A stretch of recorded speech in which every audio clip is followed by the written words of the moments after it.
Hey y'all, welcome or welcome back to my channel. I'm the Gen Z Accountants and welcome to another episode of Real Talk with the Gen Z Accountant. So today's episode, we're going to be talking about it can be a sensitive topic depending on who you're talking to, but we're going to talk about being in your 20s and still living with your parents. Now, this is something that's like it can be controversial on whether you feel like you should or shouldn't be living with your parents in your 20s. But we're just going to break down and just talk about the pros to living with your parents, the cons to living with your parents, and when should you leave your parents' house.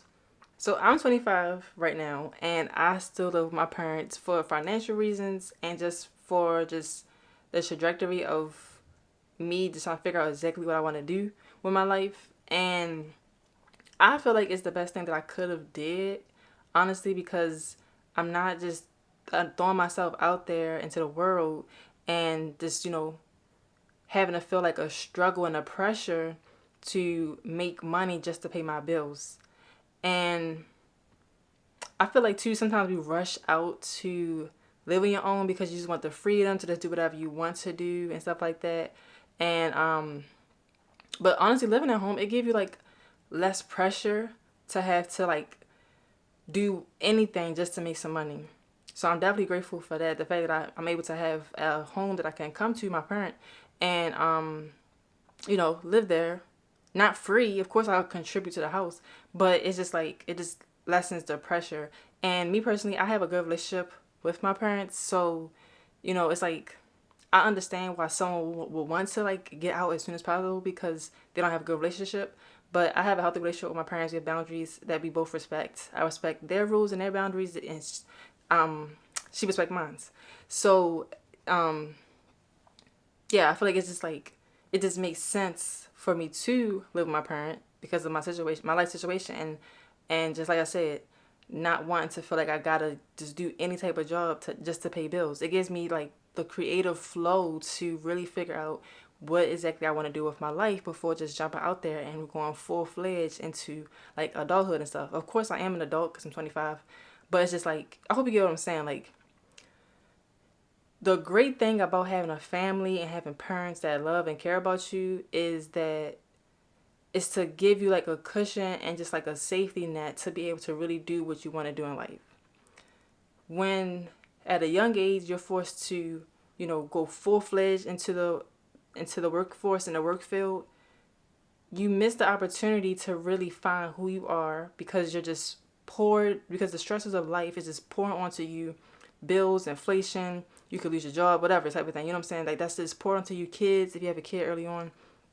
All those pressures of life and stress is just thrown at you. And it kind of blocks your creativity and your imagination and just like, the flow of just finding your true purpose in life because you have those stresses on you. So I feel like that's one reason. That's one reason why I was able to, find. Of course, I don't know 100% if it is my purpose what I'm doing right now, but I feel like it is. So I feel like that's one of the reasons why I was able to find my purpose and my enjoyment in life early on, being 25, is because of that. And it's allowed me to just test different things, see what I do like, see what I don't like, and without the stress of, major bills. So yeah, I'm definitely grateful and thankful for that I'm able to have that. But sometimes I feel like me personally, I never felt bad for living at home because I'm not just a bum being at home. I feel like that's when people start to feel bad when it's like I'm home and I ain't really doing nothing. I'm not really going towards no goals. I'm just living in the emotions, eat, sleep, go to work, and I'm still living at home. I feel like that's when you kind of can start feeling like bad about yourself when it comes to living at home. But if you are living at home with your parents and you're working towards something and there's some growth towards where you're going towards, I don't feel like you should feel bad about living at home. That's just my personal take. Y'all let me know in the comments down below.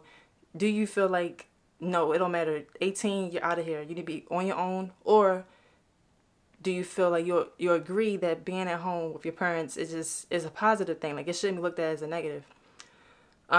Because some of the positive is you can save your money and not have to pay for extraneous bills. Again, you have that cushion to since you aren't so stressed about money and stuff like that, of course you still want to make money and still go towards something, but since you don't have that immediate stress about making money, it just allows for you to be creative and really try new things and really go towards what you're trying to go towards, especially if you're a business owner and you really want to go towards your dreams. Having that pressure of rent and bills and mortgage and all that early on when you're trying to put your energy into your business, that is going to hinder you. So being at home definitely helps with that. And this helps you to build relationship with your family. You don't really know how long your people, your family going to be here. So just being able to be around your family more because you're at home, you live together. It also helps to build memories and build that relationship with your parent. And yeah.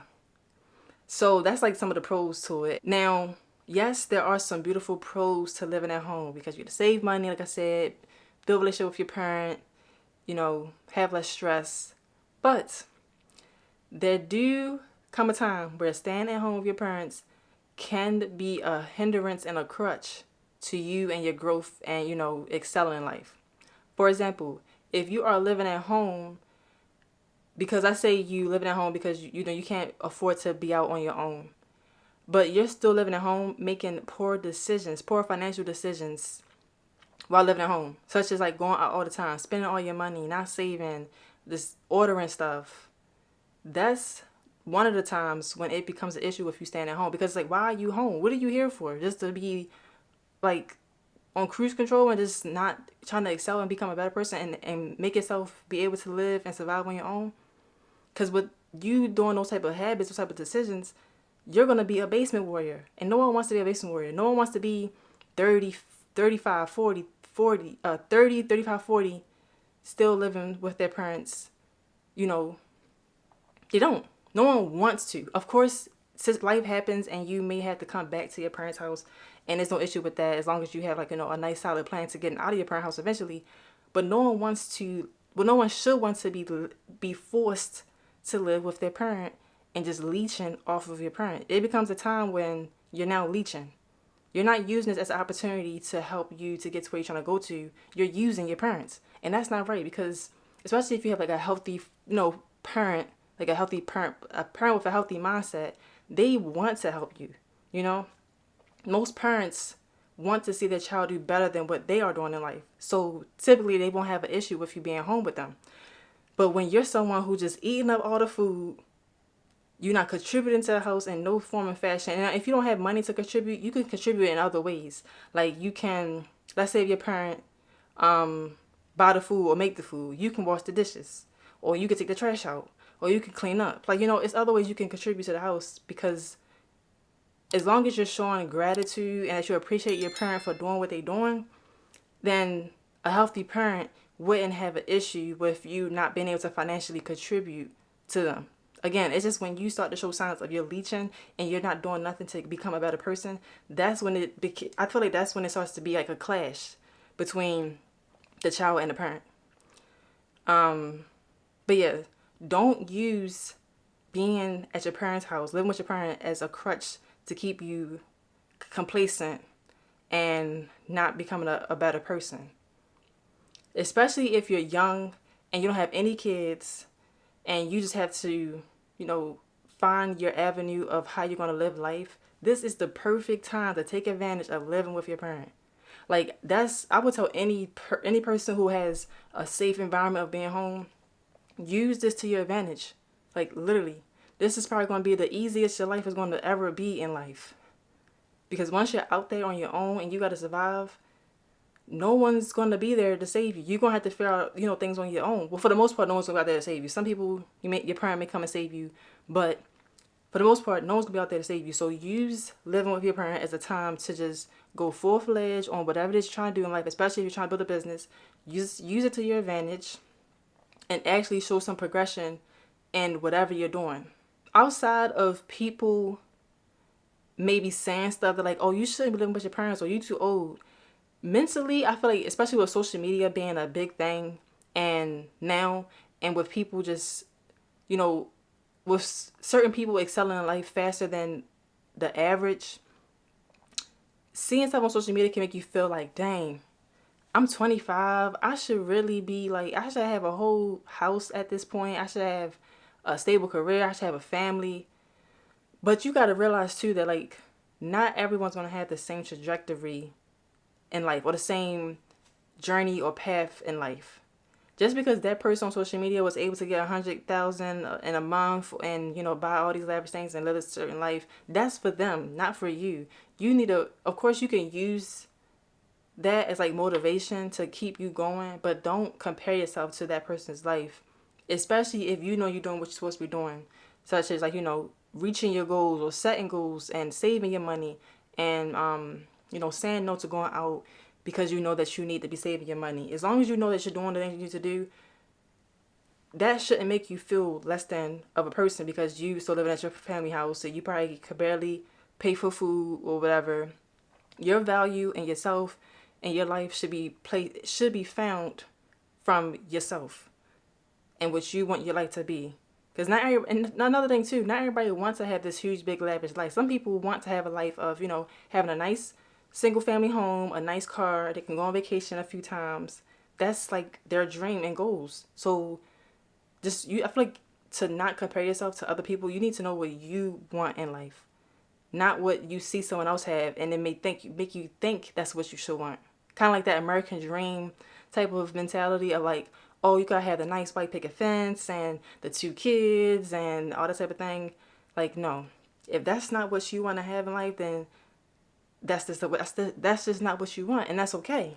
So, yeah, I just wanted to come in here and just say that to y'all. Like, don't compare yourself to what other people are doing because what's for you is going to be for you as long as you keep putting the work and consistency. Let's go through some statistics right now on the age and the demographic and like the percentage of kids or young adults that are staying at home.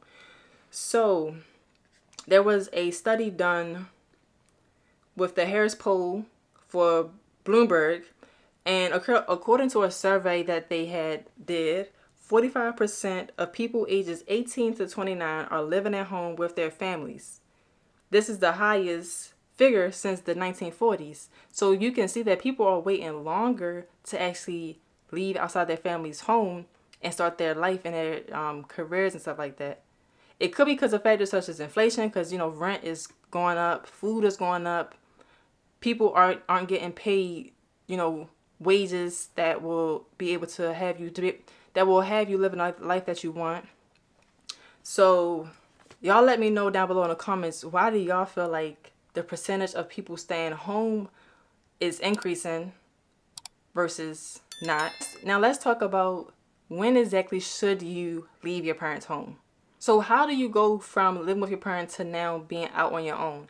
I haven't specifically done that yet, so I don't feel like I'm the person to be telling you what to do. But some of the things that I have in place is having certain financial goals that you want to achieve before moving out, and how you will get to those goals. That's something that I would suggest you should have.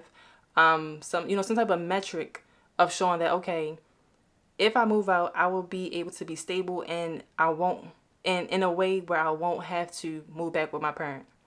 That is something I feel like that's probably like the most important factor or question you should be asking yourself. Like, what type of living situation do I need to be in where I can survive on my own? That's the question that I ask myself and try to figure out, so that way I have something I can work towards and get to, so that way, like I said, I won't have to come back to my parent house. Of course, I know my parents, they wouldn't have an issue with it, but that's just something that I don't want to have to do. I don't want to have to move back with my parent after I decided to move out and live on my own. Now, of course, life happens and we can't dictate how life is going to go. So that's just what it is. But if it's up to me and me trying to, me and my actions, I'm going to make it so that once I move out and start my own family, I can continue to live that type of way and continue to grow with me and my family. So just figure out what it is that you need to where it is you need to get to, so that when you move out, you are stable and comfortable to live on your own. Once I do move out, I'll come back to y'all and actually give y'all the actual steps I took to moving out with my parent. But until then, I'm just going to say that for now. So this is like a real quick video. I just wanted to come in here and just, just chit chat with y'all and just say how living with your parent is not an issue until you are not being progressive in your life, you're leeching off your parents and not contribute to the household, and you don't have no specific metric or meter of when you are going to be able to leave out your parents' house, if that is a goal of yours. So that's all I have for y'all in this video. Let me know down below in the comments, what's a metric that you feel like is appropriate for someone to move out of their parent home. I'm curious. It can help me out. It can help somebody out in the comments. So yeah, let me know. Before we go, you already know, if you want to check out my book, Loose Money Gets Lost, which is the ultimate guide to financial stability and lasting business growth, then click the link in the description for the ebook and the physical copy. You can get it on Amazon. It teaches you exactly how to become your own accountant. It goes through the most common irresponsible habits that most people and business owners have, and some solutions to help you get over them, and some checklists on what you should be doing every day, every week, and every month to have a successful business. I'm the Gen Z Accountant, and thank you for watching. Make sure you like and subscribe, and I will see y'all in next week's video. Peace.